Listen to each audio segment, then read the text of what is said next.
Capítulo 5. El tiempo de circulación. El movimiento del capital a través de la esfera de la producción y de las dos fases de la esfera de la circulación se efectúa, como hemos visto, en una sucesión a lo largo del tiempo.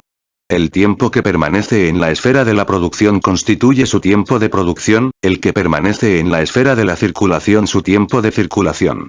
Por tanto, el tiempo total que tarda en describir su ciclo equivale a la suma de los dos, el tiempo de producción más el tiempo de circulación. El tiempo de producción abarca, naturalmente, el período del proceso de trabajo, pero no se reduce a él. En primer lugar, debe recordarse que una parte del capital constante existe en forma de medios de trabajo, tales como máquinas, edificios, etc., que funcionan, mientras dura su vida, en los mismos procesos de trabajo, constantemente repetidos. La interrupción periódica del proceso de trabajo, durante las noches, por ejemplo, aunque interrumpa la función de estos medios de trabajo, no interrumpe sin embargo su permanencia en los lugares de producción. No forman parte de esto solamente cuando funcionan, sino también cuando se hallan inactivos. Por otra parte, el capitalista no tiene más remedio que mantener en disponibilidad cierta reserva de materias primas y materias auxiliares para que el proceso de producción siga desarrollándose durante un tiempo más o menos largo sobre la escala prevista, sin exponerse a las contingencias de tener que abastecerse diariamente de esas materias en el mercado. Esta reserva de materias primas, etc., solo va consumiéndose productivamente de un modo paulatino. Media, por tanto, una diferencia entre el tiempo de producción y el tiempo de funcionamiento de dichas materias. Por consiguiente, el tiempo de producción de los medios de producción abarca, en general, 1. El tiempo durante el cual funcionan como medios de producción, es decir, durante el cual actúan en el proceso de producción. 2. Las pausas durante las cuales se interrumpe el proceso de producción, y con la función de los medios de producción incorporados a él. 3. El tiempo durante el cual, aunque se hallen disponibles como condiciones del proceso de producción y representen ya, por tanto, capital productivo, no se hallan aún incorporados a aquel proceso. La diferencia, examinada hasta ahora es, en todo caso, una diferencia que media entre el tiempo de permanencia del capital productivo en la esfera de la producción y su tiempo de permanencia en el proceso mismo de producción. Pero este mismo proceso puede implicar interrupciones del proceso de trabajo y, por tanto, del tiempo de este, intervalos durante los cuales el objeto de trabajo queda expuesto a la acción de ciertos procesos físicos en los que el trabajo humano para nada interviene. Por tanto, en estos casos, la función de los medios de producción sigue ejerciéndose, a pesar de interrumpirse el proceso de trabajo y, por ende, la función de los medios de producción como medios de trabajo. Tal acontece, por ejemplo, con el trigo una vez sembrado, con el vino que fermenta en la bodega, con los materiales de trabajo de muchas manufacturas, como por ejemplo las tenerías, sujetos a la acción de procesos químicos. En estos casos, el tiempo de producción es siempre mayor que el tiempo de trabajo. La diferencia entre ambos reside en el exceso del primero sobre el segundo. Este exceso descansa siempre sobre el hecho de que el capital productivo se halla de un modo latente en la esfera de la producción sin funcionar en el proceso mismo de producción, o bien funciona en el proceso de producción sin hallarse en el proceso de trabajo. La parte del capital productivo latente que existe disponible simplemente como condición para el proceso de producción, tal como el algodón, el carbón, etc., en las fábricas de hilados de algodón, no actúa como factor creador de producto, ni como agente creador de valor. Es capital inactivo, aunque esta inactividad sea condición indispensable para el curso ininterrumpido del proceso de producción. Los edificios, aparatos, etc., necesarios como receptáculos de la reserva productiva, del capital latente, son, asimismo, condiciones del proceso de producción y forman, por tanto, parte del capital productivo desembolsado. Cumplen su función de conservar las partes productivas durante la fase preparatoria. Los procesos de trabajo que pueden ser necesarios en esta fase encarecen las materias primas, etc., pero son trabajos productivos y crean plusvalía, puesto que una parte de ellos, al igual que todo trabajo asalariado, queda sin retribuir. Las interrupciones normales de todo el proceso de producción y, por tanto, los intervalos en que el capital productivo no funciona, no producen valor ni plusvalía. De aquí la tendencia a que la jornada de trabajo se extienda también durante la noche. Libro 1, Capitán 18, pp. 455 ss. Los intervalos en el tiempo de trabajo a que debe someterse el objeto de trabajo durante el mismo proceso de producción, no crean valor ni plusvalía. pero fomentan el producto, constituyen una parte de su vida, un proceso por el que necesariamente tiene que pasar.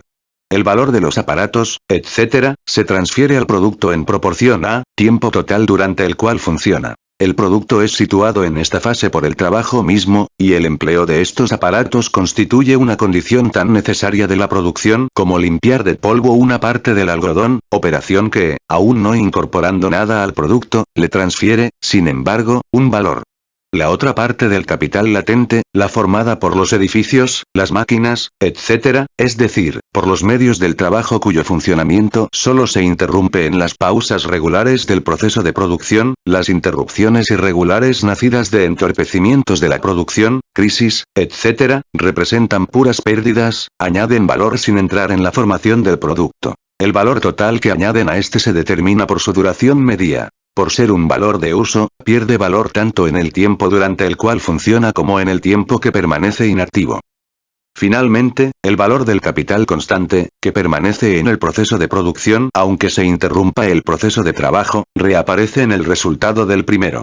A través del mismo trabajo, los medios de producción se ven puestos aquí en condiciones dentro de las cuales recorren por sí mismos ciertos procesos naturales, cuyo resultado es un determinado efecto útil o una forma distinta de su valor de uso. El trabajo transfiere siempre el valor de los medios de producción al producto, a condición de que los consuma de un modo realmente eficaz, como tales medios de producción.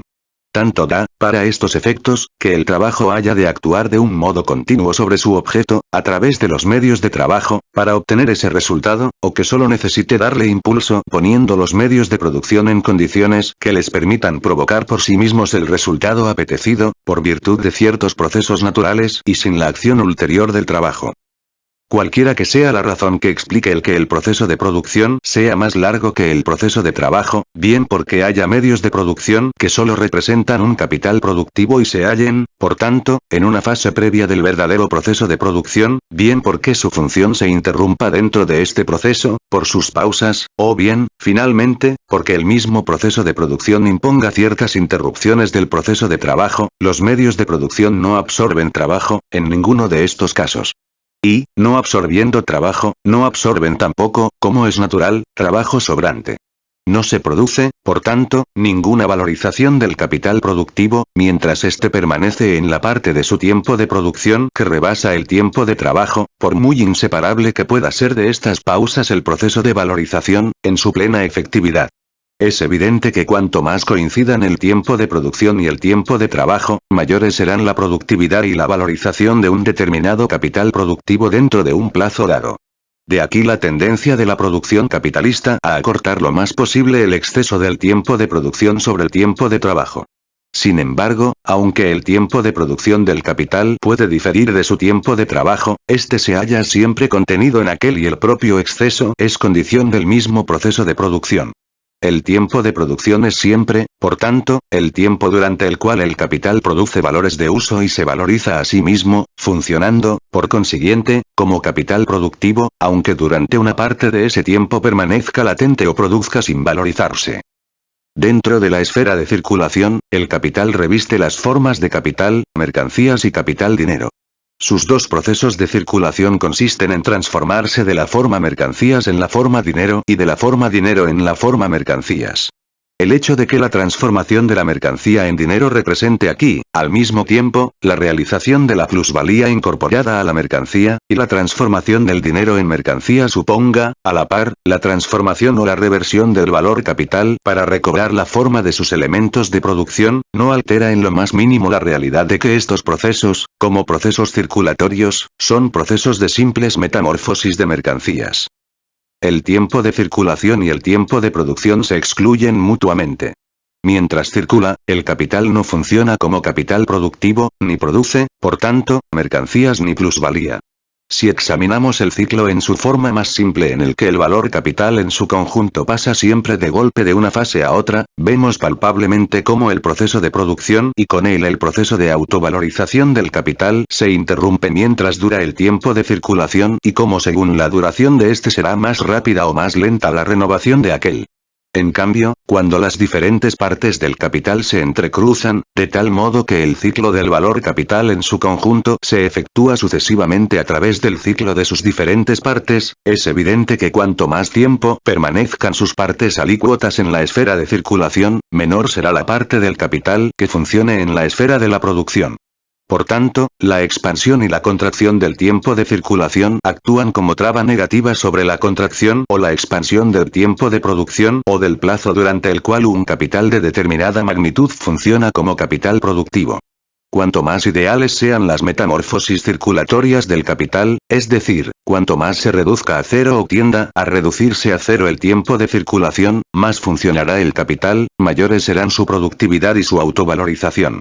Si el capitalista, por ejemplo, trabaja por encargo, cobrando el producto en el momento de entregarlo y se le pagó bien, sus propios medios de producción, el tiempo de circulación se acercará mucho a cero. El tiempo de circulación del capital limita, por tanto, en términos generales, su tiempo de producción y, por consiguiente, su proceso de valorización. Y los limita, concretamente, en proporción a lo que dura. Esta duración puede aumentar o disminuir de muy diversos modos y restringir así en un grado muy distinto el tiempo de producción del capital. Pero lo que la economía política ve es lo que se manifiesta. La acción que ejerce el tiempo de circulación sobre el proceso de valorización del capital, en términos generales. El economista concibe esta acción negativa como positiva, porque son positivas sus consecuencias.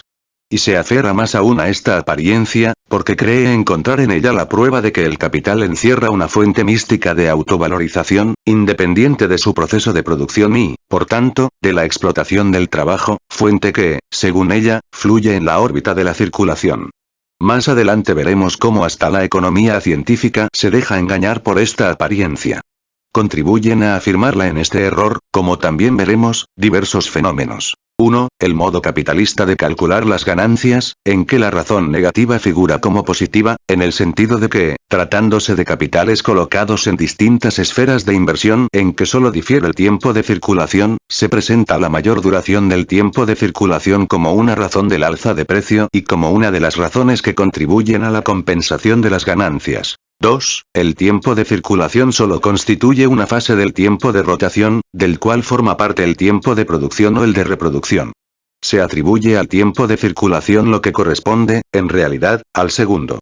3. La transformación de las mercancías en capital variable, salarios, se halla condicionada por su transformación previa en dinero. Por tanto, en la acumulación del capital la transformación en capital variable adicional se opera en la esfera de circulación o durante el tiempo de esta. Y ello hace que la acumulación se crea resultado del tiempo de circulación. Dentro de la esfera de circulación, el capital recorre en un sentido o en otro las dos fases contrapuestas M, D y D, M. Su tiempo de circulación se divide, por tanto, en dos partes. El tiempo que necesita para convertirse de mercancía en dinero. Y el tiempo necesario para convertirse de dinero en mercancía. Sabemos ya por el análisis de la circulación simple de mercancías, libros, Capitán 3 pp. 71 ss. Que la fase M, D, la de la venta, representa la parte más difícil de su metamorfosis y por tanto, en condiciones normales, la mayor parte del tiempo de circulación. Cuando reviste la forma de dinero, el valor puede invertirse en cualquier momento.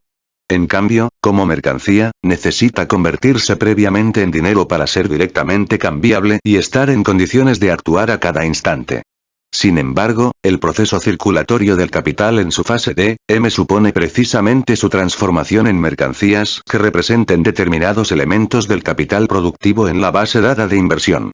Puede ocurrir que los medios de producción no se encuentren en el mercado, sino que deban ser producidos previamente, que haya que ir a buscarlos a mercados lejanos, que se presenten lagunas en su abastecimiento normal, cambios de precios, etc. En una palabra, todo un cúmulo de circunstancias que no se traslucen en la simple fórmula de M, pero que absorben unas veces más y otras menos tiempo, en esta parte de la fase de circulación. Las fases M, D y D, M se hallan separadas en el tiempo, pudiendo también ocurrir que lo estén en el espacio, que el mercado de compra y el de venta sean mercados geográficamente distintos. En las fábricas, por ejemplo, suele incluso ocurrir que los compradores y los vendedores sean distintas personas. En la producción de mercancías, la circulación es tan necesaria como la misma producción y los agentes de circulación tan necesarios, por consiguiente, como los de producción. El proceso de reproducción engloba ambas funciones del capital. Implica también, por tanto, la necesidad de que estas funciones se hallen representadas ya sea por el mismo capitalista o por obreros asalariados, agentes suyos. Pero esto no es razón para confundir los agentes de la circulación con los de la producción, como no lo es tampoco para confundir las funciones del capital mercancías y del capital dinero con las funciones del capital productivo. Los agentes de la circulación tienen que ser pagados por los agentes de la producción. Pero los capitalistas, al comprar y vender entre sí, no crean con este acto productos ni valor. Y la cosa no cambia porque el volumen de sus negocios les permita y exija confiar estas funciones a otros. En algunos negocios, los compradores y vendedores se hallan interesados con un tanto por ciento en los beneficios. La frase de que son los consumidores quienes les pagan, no resuelve nada. Los consumidores solo les pueden pagar en la medida en que, como agentes de la producción, produzcan un equivalente en mercancías o se lo apropien tomándolo de los agentes de la producción, ya sea a base de un título jurídico, como sus asociados, etc., o en concepto de retribución por sus servicios personales. Existe entre las fases M, D y D, M una diferencia que no guarda relación alguna con la diversidad de forma entre la mercancía y el dinero, sino que responde al carácter capitalista de la producción. De por sí, tanto M, D como D, M son simples transposiciones de un valor dado de una forma a otra. Sin embargo, M representa, al mismo tiempo, la realización de la plusvalía contenida en D. No ocurre así en D, M. Por eso la venta es más importante que la compra. D, M es, en condiciones normales, un acto necesario para la valorización del valor expresado en D, pero no es nunca realización de plusvalía. Encauza su producción, pero no contribuye a ella. La forma o modalidad de las mismas mercancías, su existencia como valores de uso, traza determinados límites a la circulación del capital, mercancías, D. Las mercancías son, por naturaleza, perecederas. Por consiguiente, si no entran en el consumo productivo o individual, según su destino. Si, dicho en otros términos, no se venden al cabo de cierto tiempo, se deterioran y pierden, con el valor de uso, su facultad de ser encarnación del valor de cambio. Se pierde el valor capital y la plusvalía contenidos en ellos. Los valores de uso solo son encarnación del valor capital perenne y fuente de propia valorización cuando se renuevan y reproducen constantemente, reponiéndose con nuevos valores de uso del mismo tipo o tipo distinto. Pero la condición incesante de su reproducción es su venta bajo su forma terminada de mercancías, lo que les permite entrar en la órbita del consumo productivo o individual. Tienen que cambiar su antigua forma útil dentro de un determinado plazo, para poder seguir existiendo bajo una forma nueva. El valor de cambio solo se conserva mediante esta renovación constante de su envoltura corpórea. Los valores de uso de distintas mercancías se deterioran más o menos rápidamente. Entre su producción o su consumo puede transcurrir, por tanto, un tiempo más o menos largo. Pueden, por consiguiente, sin perecer, permanecer más o menos tiempo en la fase de circulación M, D como capital mercancías. Soportar, como mercancías, un tiempo más o menos largo de circulación. El límite que traza al tiempo de circulación del capital mercancías el deterioro de la materialidad corpórea de estas, constituye el límite absoluto de esa parte del tiempo de circulación o del mismo período de circulación que el capital mercancías puede recorrer en cuanto tal. Cuanto más perecedera sea una mercancía, cuanto más rápidamente deba ser consumida y, por tanto, vendida, después de su producción, menos podrá alejarse de su lugar de producción, más reducida será, por tanto, su esfera territorial de circulación, mayor carácter local tendrá su mercado de venta. Por consiguiente, cuanto más breve sea la vida de una mercancía, cuanto más estrecho sea, por su carácter físico, el límite absoluto de su tiempo de circulación como mercancía, menos acta será como objeto de la producción capitalista. Esta solo puede aclimatarse en lugares de gran densidad de población o a medida que las distancias geográficas se acortan con el desarrollo de los medios de transporte. La concentración de la producción de un artículo en pocas manos y en lugares densamente poblados puede, sin embargo, crear un mercado relativamente grande para esta clase de artículos, como ocurre por ejemplo con las grandes fábricas de cerveza, las grandes lecherías, etc.